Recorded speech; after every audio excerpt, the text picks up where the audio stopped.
दोस्तों स्वागत है आप सभी का हमारे चैनल में, जहां आज हम आपके लिए लेकर आए हैं एक बहुत ही इंटरेस्टिंग मूवी रैटाटोइल का एक्सप्लेनेशन। आज की वीडियो में चलिए आगे बढ़ते हैं और वीडियो में आगे बढ़ने से पहले हमारे चैनल को सब्सक्राइब जरूर कर लीजिएगा और बेल आइकन दबा दीजिएगा। चलिए, मूवी की शुरुआत बहुत ही मनोरंजक तरीके से होती है। मौसम काफी सुहावना होता है, पेड़ पौधे से घिरा हुआ एक घर जंगल में बना होता है और हम एक चूहे को एक घर में जाते हुए देखते हैं। ये चूहा काफी चंचल होता है और उसका नाम रेमी होता है। वो वहाँ पे अकेला नहीं होता है, इसके साथ बहुत बड़ी फैमिली भी होती है जिसमें सैकड़ों चूहे होते हैं।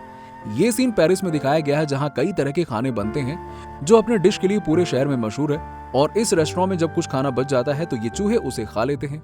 लेकिन रेमी उन चूहों को मना करता है कि वो वेस्ट खाना मत खाया करें। रेमी खाने को हमेशा जांच परख के ही खाता था, मतलब खाने को सूंघने के बाद ही खाता था और उसे लगता था कि उसे वेस्ट खाना नहीं खाना चाहिए, इसीलिए वो वेस्ट खाना नहीं खाता था। वो हमेशा खुद से खाना बनाने का सोचता था और उसे पेरिस का एक शेफ भी पसंद था जिसका नाम गस्टियो था। अब वो पेरिस के सबसे मशहूर शेफ थे जिसके खाने के लोग दीवाने थे। रेमी उस शेफ को बहुत पसंद करता था, इसीलिए वो पड़ोसी की बूढ़ी औरत के यहाँ उस शेफ का शो रोज देखने के लिए जाता था। रेमी उस बूढ़ी औरत के घर चोरी से घुसता था और चुपके से एक कोने में बैठकर शेफ के शो को देख लेता था। आज के दिन वो शेफ के शो को देखने के लिए उस औरत के घर में गया तो उस बूढ़ी औरत को एहसास हो गया कि कोई उसके घर में घुसा है और उस औरत ने तुरंत उस चूहे को ढूंढ लिया और अपनी गन उठा ली उस चूहे को मारने के लिए। लेकिन चूहे को भागते देर न लगी और वो छत पर चढ़ गया। बूढ़ी औरत ने उस पर गोली चला दी, लेकिन गोली रेमी को नहीं लगी और गोली की वजह से उस बूढ़ी औरत का छत और घर तहस नहस हो गया। अब दोस्तों, बूढ़ी औरत के घर की छत में रेमी की फैमिली रहती थी और उनका घर उजड़ गया था। बूढ़ी औरत अब भी उन चूहों पर गोली बरसाती है और वो चूहे घर से बाहर भाग जाते हैं। अब तेज बारिश होने लगी थी और चूहों की भीड़ में रेमी भाग नहीं पा रहा था क्योंकि वो छोटा था और वो पूरी तरह से भीग चुका था। चूहों की भीड़ में कोई लकड़ी के टुकड़े पर, कोई पत्ते पर, कोई दूसरी चीजों से भागता है। अब ये चूहे रेमी को आवाज लगाते हैं, लेकिन रेमी काफी पीछे होता है और उसे अपनी फैमिली के चूहों की आवाज सुनाई नहीं देती है। बारिश के कारण रेमी के फैमिली के चूहे किसी तरह भागकर उस जगह पर पहुंच जाते हैं जहां वो अपने को सेव रख पाते हैं। रेमी की फैमिली डरकर उस जगह से दूर सेफ जगह पर चली जाती है। रेमी उस घर से शेफ की बुक भी उठा लाता है क्योंकि वो बुक उसे बहुत अच्छी लगती थी। अब बारिश तेज होने के कारण पानी का बहाव बहुत तेज था। रेमी बहता हुआ चला जाता है और काफी दूर निकल जाता है, लेकिन उसकी फैमिली का अता पता नहीं होता है। रेमी बहुत उदास होता है और चुपचाप बैठा रहता है, लेकिन कुछ देर सोचने के बाद उसका मन किताब पढ़ने का करता है और वो उस शेफ की किताब को खोलकर पढ़ने लगता है। अचानक रेमी के शेफ उसके सामने आ जाते हैं और कहते हैं कि तुम क्यों उदास हो? तुम्हें उदास नहीं होना चाहिए और अभी तुम्हारे पास बहुत जिंदगी बाकी है। ये दुनिया आकार में बहुत बड़ी है, कोई एक जगह पर नहीं रहता है। क्या तुम जहां पैदा हुए हो वहीं रहना चाहते हो? तुम्हें आगे बढ़ना चाहिए और अच्छे से जिंदगी जीनी चाहिए। तुमने जो सोच रखा है उसको पाने के लिए यहाँ से जाओ। रेमी ये सुनकर बहुत खुश था और निकल पड़ा अपने रास्ते पर। चलते चलते आखिरकार वो पहुंच जाता है जहां वो जाना चाहता था। ये था पेरिस का सबसे बड़ा रेस्टोरेंट जो उसके फेवरेट शेफ गॉस्टियो का था। अब वो एक बिल्डिंग के रूफ टॉप से उस रेस्टोरेंट को देख रहा होता है। उसे यकीन नहीं हो रहा था कि वो अपने फेवरेट शेफ के रेस्टोरेंट में पहुंच गया है। उसे यकीन नहीं हो रहा था कि क्या ये सच में है। उसे विश्वास हो गया था कि अगर कुछ सोच लिया जाए तो वहां पहुंचा जा सकता है। अब हमें रेस्टोरेंट के अंदर का सीन दिखाया जाता है कि वहां क्या हो रहा है। किचन के सीन में वहां के स्टाफ काम कर रहे होते हैं और फिर एक लड़का दिखाई देता है जिसके हाथ में कुछ कागज होते हैं। शायद वो जॉब के लिए आया होता है। वहीं पर किचन का हेड होता है जिसकी लंबाई बहुत कम होती है और हेड उस लड़के से कागज लेकर डेस्क में रख देता है और हेड उस लड़के से कहता है कि हमें सफाई वाले की जरूरत है तो मैं तुम्हें स्वीपर के काम के लिए रख लेता हूँ। उस लड़के का नाम लिंग्विनी होता है। वो अगले दिन से जॉब को ज्वाइन कर लेता है। आज वो काम कर रहा होता है और काम करते करते वो वहां पर रखे सूप को फर्श पर गिरा देता है। ये उसने जानकर नहीं किया, वो डर जाता है। कुछ देर डरा हुआ वहीं पे खड़ा रहता है, फिर उसके दिमाग में एक आइडिया आता है। सूप को बटोर कर और फर्श पर पड़ी चीजों को इकट्ठा करके सूप वाले बर्तन में रख देता है। लड़के का ये सब कारनामा रेमी और उसके शेफ की आत्मा देख रही होती है। अचानक रेमी ये देखकर अजीब हरकतें करने लगता है क्योंकि उसे कुकिंग करना अच्छा लगता है और वो लड़का सूप को खराब कर रहा था। रेमी उछल कूद करने लगता है और शीशे से नीचे सिंक में गिर जाता है जिसमें पानी भरा होता है और वो गीला हो जाता है। जैसे तैसे करके भागते हुए वो वहां से निकलने की कोशिश करता है, लेकिन उसे रास्ता नहीं मिलता और पास में रखे उस खराब सूप की जब उसे स्मेल आती है तो वो रुक जाता है और सोचने लगता है कि ये सूप बहुत खराब है और उसके अंदर उसे बनाने की इच्छा जाग उठती है। वो किचन में रखे स्पाइसी मसाले उस बर्तन में रखे सूप में डालने लगता है, लेकिन लिंग्विनी उसे देख लेता है और पकड़ने की कोशिश करता है। तभी वहां किचन का हेड आ जाता है और उसे लगता है कि वो लड़का सूप बना रहा है। तो हेड शेफ गुस्से से लाल हो जाता है और लिंग्विनी का कॉलर पकड़कर उसे कहता है कि तुम्हारी हिम्मत कैसे हुई सूप को हाथ लगाने की। उसी वक्त वेटर आ जाता है और उसमें से थोड़ा सा सूप निकालकर सर्व करने लगता है, लेकिन उसके पीछे हेड दौड़ता है। तब तक वो वेटर किचन से बाहर निकल जाता है। वो हेड शेफ अपना सर पकड़ लेता है और कहता है कि पता नहीं कस्टमर इतना खराब सूप पीकर कैसा महसूस करेगा।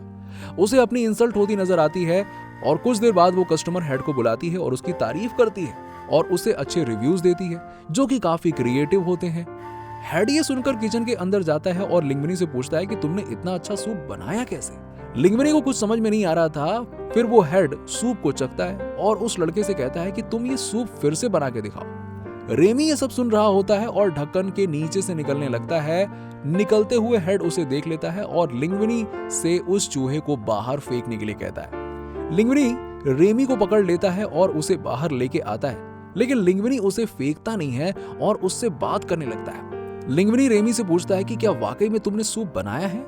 इस पर रेमी सर हिलाते हुए हाँ कहता है। दोनों एक दूसरे से देर तक बातें करते हैं, लेकिन रेमी उस बोतल से बाहर निकलना चाहता है क्योंकि रेमी बोतल के अंदर बेचैन होने लगा था। लिंग्विनी उसे फ्री कर देता है और रेमी भाग जाता है। ये देखकर लिंग्विनी उदास हो जाता है और सोचता है कि मैंने तो सूप बनाया नहीं, अब कैसे बना के हेड को दिखाऊंगा। लिंग्विनी को देखकर रेमी वापस लौट आता है और वो लिंग्विनी के साथ उसके घर चला जाता है। दोनों सुबह उठते हैं और रेमी दोनों के लिए ब्रेकफास्ट बनाता है। ब्रेकफास्ट करने के बाद दोनों गस्टाओ के रेस्टोरेंट चले जाते हैं और दोनों साथ में कुकिंग का प्लान बनाते हैं, लेकिन वहां तो लिंग्विनी ही जा सकता था क्योंकि हेड ने सिर्फ लिंग्विनी से ही कुकिंग करने के लिए कहा था। अब रेमी कैसे लिंग्विनी को गाइड करेगा। सडनली उसके पास आइडिया आता है। रेमी लिंग्विनी की कैप में छुप जाएगा और बालों के एक्शन से उसे कब और कौन सा प्रोडक्ट लेना है ये बताएगा और सूप बनाना सिखाएगा। अब कुकिंग करने की प्रैक्टिस दोनों घर जाकर करते हैं। रेमी उसे सूप बनाना सिखा देता है और अगले दिन लिंग्विनी अच्छे से सूप बना देता है। और जैसे ही रेमी के बनाए सूप को हेड ने चखकर देखा तो सूप उसी दिन की तरह बहुत टेस्टी था। हेड उससे खुश होकर उसे स्वीपर से जूनियर शेफ बना देता है, लेकिन लेडी शेफ को लिंग्विनी पर नजर रखने के लिए कहता है। लेडी शेफ लिंग्विनी को कई चीजें बताने लगती हैं। वो उसे गेस्ट्यू का फेवरेट डायलॉग हर कोई पका सकता है भी बताती हैं। लेडी शेफ लिंग्विनी से कहती हैं कि तुम भी ऐसा कर सकते हो। दूसरी तरफ किचन का हेड उन कागजों को पढ़ रहा होता है जो लिंग्विनी लाया था। हेड कागज को देखकर संदेह में पड़ जाता है कि लिंग्विनी गेस्ट्यू का बेटा है। हेड तुरंत एक आदमी को फोन लगाता है और उससे कहता है कि गेस्ट्यू की कैब को लेकर आओ और लिंग्विनी के डीएनए से मैच करो और पता करो कि क्या लिंग्विनी गेस्ट्यू का बेटा है। सीन बदलता है और दूसरी तरफ हेड लिंग्विनी से कोई दूसरी डिश बनाने के लिए कहता है। लिंग्विनी और फीमेल शेफ कुछ बनाने लगते हैं, लेकिन ये क्या, रेमी लिंग्विनी को कंट्रोल करने लगता है और उसे अपने हिसाब से उसमें चीजें मिलाने लगता है। फीमेल शेफ ये देखकर हैरान हो जाती है कि फीमेल शेफ के फूड में सॉस डालने से पहले ही लिंग्विनी उसमें दूसरा सॉस मिला देता है और फूड सर्व करने के लिए चला जाता है। सभी कस्टमर उसका लुत्फ उठाते हैं और लिंग्विनी की तारीफ करते हैं। इस तरह उस फूड की डिमांड बढ़ जाती है, लेकिन लिंग्विनी के साथ अब भी हेड अच्छे से पेश नहीं आता है और उससे बर्तन साफ करवाता है। दूसरी तरफ जब रेमी रेस्टोरेंट से बाहर आता है तो उसे कुछ शैडो दिखाई देती है। ये कोई और नहीं बल्कि उसकी फैमिली होती है। उसे पता चल जाता है कि उसकी फैमिली यहीं कहीं है और वो अपनी फैमिली के पास में चला जाता है। उसकी फैमिली उसे देखकर बहुत खुश हो जाती है। अब रेमी अपनी पूरी कहानी अपने फादर को बताता है और कहानी सुनने के बाद उसके फादर उसे इंसानों से दूर रहने के लिए कहते हैं। उनके अनुसार इंसान चूहों को मार डालते हैं। अगले दिन रेमी रेस्टोरेंट जाता है और देखता है कि लिंग्विनी सो रहा होता है क्योंकि वो बहुत थक गया होता है। रेमी उसे उठाने की कोशिश करता है, लेकिन लिंग्विनी नहीं उठता है। लेडीज शेफ भी उससे बात करने की कोशिश करती है, लेकिन वो कोई जवाब नहीं देता है। इस बात पर वो नाराज होकर रेस्टोरेंट से बाहर निकल जाती है। लिंग्विनी तुरंत जाग जाता है और उसके पीछे भागता है। दोनों बाहर मिल जाते हैं और खुश हो जाते हैं। दोनों एक दूसरे को पसंद भी करने लगते हैं और अगले सीन में एक बहुत बड़ा और क्रिएटिव दिखाया जाता है जो बड़े और फेमस रेस्टोरेंट को रेटिंग देता है। कुछ साल पहले इस शो ने गेस्ट्यू के रेस्टोरेंट को बहुत खराब रेटिंग दी थी। इतनी खराब रेटिंग सुनकर गेस्ट्यू को हार्ट अटैक आ जाता है और उनकी डेथ हो जाती है। ये बहुत बुरा होता है कि पेरिस का सबसे फेमस रेस्टोरेंट को खराब रेटिंग दी गई। जब इस क्रिएटिव शो को फिर से गेस्ट्यू के रेस्टोरेंट के बारे में पता चला तो वो काफी अच्छा कर रहा है, तो वो गुस्सा हो जाता है और इस रेस्टोरेंट के बारे में जानकारी इकट्ठा करके उस पर रेटिंग निकालने का सोचता है और उस रेस्टोरेंट का स्वाद भी लेना चाहता था कि क्या इसका टेस्ट अब भी वैसे ही है जो पहले जैसा था। रेस्टोरेंट जाने का वो समय निकालता है। इधर लिंग्विनी और फीमेल शेफ एक दूसरे से बात करने में लगे रहते हैं। ये देखकर रेमी को बहुत बुरा लग रहा था क्योंकि लिंग्विनी अब रेमी से बातें नहीं करता था। इस पर रेमी ने सोचा कि फादर सही कहते हैं कि इंसान चूहों का ख्याल नहीं रखते, लेकिन मैं तो अपनी फैमिली का ख्याल रख सकता हूँ। रेमी खाने को चुराने के लिए रेस्टोरेंट में जाता है, लेकिन किचन में लॉक लगा होता है और उसकी चाबी हेड शेफ के पास में होती है। तुरंत रेमी हेड शेफ के रूम की तरफ बढ़ता है और कुछ देखकर वो रुक जाता है। वहां पर कुछ पेपर्स होते हैं जिसमें लिखा होता है कि लिंग्विनी गेस्ट्यू का बेटा है और ये भी लिखा होता है कि ये रेस्टोरेंट गेस्ट्यू के बाद उसके बेटे लिंग्विनी का होगा। रेमी तुरंत उस कागज को लेकर भागने की कोशिश करता है, लेकिन वहां पर हेड आ जाता है। रेमी को हेड पकड़ ले इससे पहले ही वो भाग निकलता है। हेड उसका पीछा करता है, लेकिन अफसोस वो पकड़ नहीं पाता है। रेमी उन पेपर्स को लिंग्विनी को दे देता है। अब लिंग्विनी उस रेस्टोरेंट का मालिक बन जाता है और उस हेड शेफ को निकाल देता है। धीरे धीरे लिंग्विनी एक शेफ के रूप में शहर में मशहूर हो जाता है। जब इसकी भनक उस क्रिएटिव शो को चलती है तो वो लिंग्विनी के रेस्टोरेंट के टेस्ट को चेक करने के लिए सोचते हैं। इधर रेमी और लिंग्विनी की लड़ाई हो जाती है और लिंग्विनी रेमी से कहता है कि अब मैंने सब कुछ सीख लिया है, अब तुम्हारी जरूरत नहीं है। तुम्हें क्या लगता है कि मैं खुद से कुछ नहीं कर पाऊंगा? ये कहते हुए वो उसे बाहर निकाल देता है। इस बर्ताव से रेमी को बहुत बुरा लगता है क्योंकि उसने लिंग्विनी के लिए बहुत कुछ किया था। ये सोचते हुए वो वहां से चला जाता है और गुस्से में रेमी अपनी फैमिली के चूहों को बुलाकर खाना चुराने लगता है। लेकिन लिंग्विनी उसे देख लेता है और उसे कैद कर लेता है और एक पिंजरे में बंद कर देता है। कुछ समय के बाद वो क्रिएटिव शो वाला आता है और लिंग्विनी से ऐसी डिश का ऑर्डर देता है जो उससे पहले उसके रेस्टोरेंट में ना बनाई हो। अब ये सुनकर लिंग्विनी घबरा जाता है और कांपने लगता है। उधर रेमी को उसकी फैमिली वाले कैद से बाहर निकाल देते हैं और बाहर जाते हुए रेमी लिंग्विनी को उदास देखता है और उसकी प्रॉब्लम सॉल्व करने के लिए उसके पास जाता है। अब ये देखकर दूसरे स्टाफ उसे मारने के लिए दौड़ पड़ते हैं, लेकिन लिंग्विनी उसे बचा लेता है और अपने स्टाफ से कहता है कि आज तक जो भी डिश बनी है उसे रेमी ने ही बनाया। ये सुनकर सारे स्टाफ दुखी हो गए और रेस्टोरेंट छोड़कर चले जाते हैं। अब लिंग्विनी बिल्कुल अकेला पड़ जाता है और दुखी हो जाता है। कुछ देर के बाद रेमी की फैमिली वहां पे आ जाती है और रेमी से लिंग्विनी की मदद करने के लिए कहती है। गेस्ट्यू कहते हैं कि कोई भी कर सकता है। ये कहते हुए रेमी की फैमिली कि हम इंसान नहीं है, लेकिन हमें खाना बनाने का शौक है। तुरंत सारे चूहे नहा कर साफ हो जाते हैं और अपने काम में लग जाते हैं और इतनी ही देर में वहां एक इंस्पेक्टर आता है और उन चूहों को देखकर डर कर भागने लगता है। रेमी को लगता है कि वो रेस्टोरेंट के बारे में न्यूज निकलवा देगा।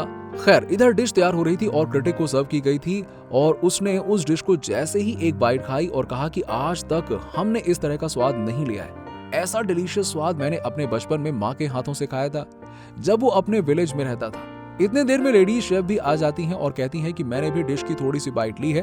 क्रिटिक कहता है कि मैंने इससे पहले जो इस रेस्टोरेंट के साथ किया था वो गलत था, लेकिन इस बार ये dish one of the best dish है। क्रिटिक कुछ देर बाद शेफ को दिखाने के लिए कहता है और लिंग्विनी और लेडीज शेफ उस चूहे को लेकर आते हैं और कहते हैं कि इस डिश को रेमी ने बनाया है। क्रिटिक रेमी की तारीफ करता है और अगले दिन न्यूज में अच्छी रेटिंग के साथ लिंग्विनी के रेस्टोरेंट के बारे में लिखता है। उधर हेल्थ इंस्पेक्टर लिंग्विनी के रेस्टोरेंट को सील कर देता है क्योंकि इस रेस्टोरेंट में चूहे डिश बनाते हैं। इस बारे में क्रिटिक भी लिखता है कि लिंग्विनी के रेस्टोरेंट का शेफ एक चूहा है। लिंग्विनी इस रेस्टोरेंट को बंद कर देता है और कुछ समय के बाद में एक दूसरा रेस्टोरेंट खोलता है जिसमें रेमी शेफ था और उसके साथ फीमेल शेफ भी थी। क्रिटिक यहाँ हमेशा खाना खाने आता था और ये रेस्टोरेंट भी कुछ सालों के बाद में गेस्ट्यू के रेस्टोरेंट जैसा मशहूर हो गया था। और इसी के साथ ही इस मूवी का यहाँ पे द एंड हो जाता है। तो दोस्तों, इस मूवी से हमें बहुत कुछ सीखने को मिलता है जो हमारी लाइफ में काम आता है। आपको हमारी ये मूवी एक्सप्लेनेशन कैसा लगा नीचे हमें कमेंट बॉक्स में जरूर बताइएगा और इस वीडियो को अपने दोस्तों के साथ में जरूर शेयर कीजिएगा। ऐसे ही और भी मूवीज के एक्सप्लेनेशन हम आपके लिए लाते रहेंगे, पर जाते जाते चैनल को सब्सक्राइब करना मत भूलिएगा। मिलते हैं आपसे अगले वीडियो में।